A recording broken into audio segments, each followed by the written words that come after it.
महाराष्ट्र में corona virus रोज नए record बना रहा है। वहीं इन सब के बीच डॉक्टर हमारी जान बचाने के लिए रात दिन एक करके कड़ी मेहनत कर रहे हैं।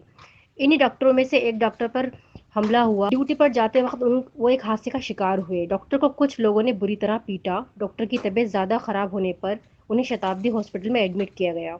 डॉक्टर का आरोप है कि पुलिस अभी तक आरोपियों पर कोई कार्रवाई नहीं की है।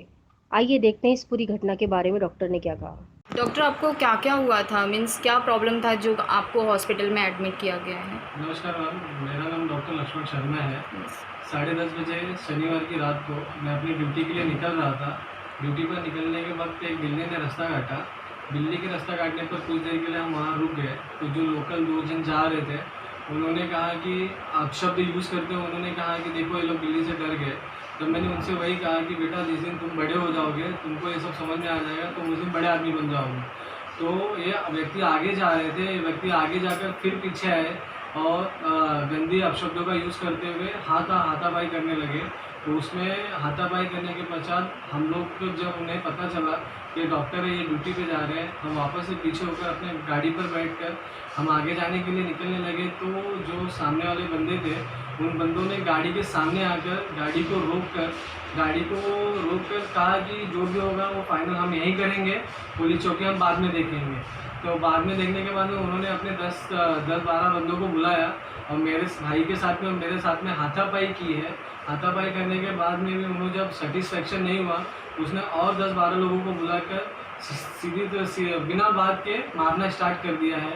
मारने स्टार्ट करने के बाद में लगातार उन्होंने मारना ही चालू रखा, जिससे मेरे मुंह पे मार पड़ने के बाद में आगे क्या हुआ, मेरे उस समय नाक से खून बह रहा था, कान से खून बह रहा था, आंखें लाल हो चुकी थी। फिर भी मुझे समझ में नहीं आ रहा था कि मैं किससे क्या बात कर रहा हूँ। मुझे सामने कुछ दिखाई नहीं दे रहा तो था। आपने पुलिस का हेल्प लिया?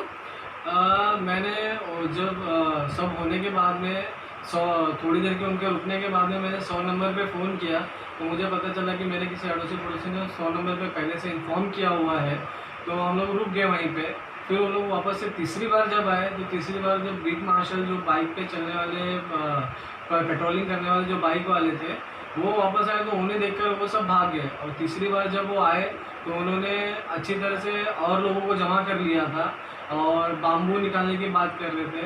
मतलब कि उन्होंने धमकी दी थी कि अगर आज इन लोग की मैयत उठाएंगे, जिसमें मेरे भाई ने एक को पहचाना था। तो उसका नाम लेने के लिए उन्होंने धमकी दी थी कि अगर इस व्यक्ति का तुमने नाम लिया तो तुम्हें जान से मार दिया जाएगा।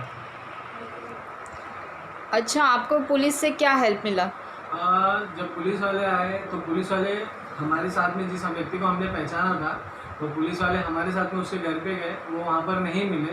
तब हमें कहा गया, हमारे जो रिश्तेदार थे, हमारी आंटी थी, हमारी काकी थी, हमारे पिताजी थे, वो बोले कि हम भी चलेंगे पुलिस स्टेशन। तो पुलिस वालों ने कहा कोरोना है इसलिए आप अभी न जाएँ, ये जो बंदे हैं जिनके साथ में ये हादसा हुआ है वो जाके वहाँ पे रजिस्टर करें। तो मैं और मेरा भाई अपनी गाड़ी लेकर पुलिस स्टेशन गए। पुलिस स्टेशन पे वहाँ पे जाने के बाद में पुलिस वालों से बात हुई, तो उन्होंने कहा कि तुमने भी कुछ किया होगा, इसलिए तुम्हारे कुछ करने पे ही वहाँ पे ये हुआ होगा। तो मैंने उनसे कहा कि मैं डॉक्टर हूँ। तो उन्होंने कहा डॉक्टर है तो क्या हुआ। फिर मेरे भाई को उन्होंने बाहर बैठा दिया, मुझे अंदर लेके गए। अंदर लेके जाने के बाद उन्होंने मुझसे ये लिया, स्टेटमेंट लिया कि क्या हुआ था। तो मैंने उनको बताया कि सर ऐसा ऐसा हुआ था। तो मास्क पहना था तो इसलिए उन्होंने नाक से जो खून आया था वो उन्हें दिखाई नहीं दिया। कान में पट्टी पर कान में खून आया था वो उन्होंने देखा। और जो हाथापाई हुई थी उन्होंने हाथापाई का लेटर बनाकर दे दिया और कहा कि आप चले जाओ करके। मुझे उस समय इतना चक्कर और उल्टी था, मेरे भाई की भी उस समय हालत ख़राब थी, लेकिन पुलिस की तरफ से मुझे कोई सहयोग नहीं मिला। फिर मैं वापस से सूचक हॉस्पिटल में आया, जहाँ पे मैं काम करता हूँ एज अ डॉक्टर। तो सूचक हॉस्पिटल में आने के बाद में मुझे एग्ज़ामिन करने के बाद में बताया कि आपके नाक से, कान से और आँख से खून आया हुआ है। तो फिर मुझे लगा कि ये सब चीज़ बीएमसी के पेपर पे होना चाहिए। तो मैं शताब्दी हॉस्पिटल चला गया। शताब्दी हॉस्पिटल पे जाने पे मैं और मेरे भाई ने दोनों ने प्राथमिक उपचार लिया। तो प्राथमिक उपचार में कोरोना होने की वजह से डॉक्टरों ने कोई चेकअप नहीं किया। वो अपने चेयर पे बैठे रहे और चेयर पे बैठ के उन्होंने दूर से मुझे चेक किया। ना मास्क उतारने के लिए कहा, ना कान चेक किया, ना आँखें चेक की। बस उन्होंने मुझसे जो सवाल पूछा गया मैंने उसका जवाब दिया, वो उस कंप्लेन पेपर पे लिखा हुआ है। और मेरे भाई को कहीं से भी ब्लड आया नहीं हुआ था या कुछ हुआ नहीं था, इसलिए उनका केस में ब्रेन ट्रॉमा ऐसा लिख के मुक्का मार हुआ है और औषधियाँ देके हमें आगे भेज दिया। उसके पश्चात मैं घर गया, घर यहाँ पे वापस हॉस्पिटल आया, हॉस्पिटल में पूरी रात मैं सोया। फिर यहाँ से मैं घर पे माता पिता टेंशन ले रहे थे इसलिए घर पे गया। घर पे जाने के पश्चात वहाँ पे मम्मी पापा ने देखा कि मेरा बेटा घर आ गया, तो उनकी थोड़ी तबीयत परिस्थिति सुधरी हुई लगी, क्योंकि जिस रात को ये हादसा हुआ उस दिन मम्मी डायबिटीज़ किडनी के मरीज है और डायलिसिस पेशेंट है, वो घबरा कर गिर गए थे। तो मुझे यही लगा कि घर पे जाकर मैं उनके पास रहूँगा तो थोड़ा उन्हें अच्छा लगेगा। अचानक से 2 बजे मुझे उल्टी हुई, चक्कर आने लगा, तो फिर भी मैंने शाम तक उठने की कोशिश की। फिर कान से अचानक से गरम गरम हवा और सीटी की आवाज़ सुनाई देने लगी, तो मुझे महसूस हुआ कि कान में कुछ तो चोट लगी है।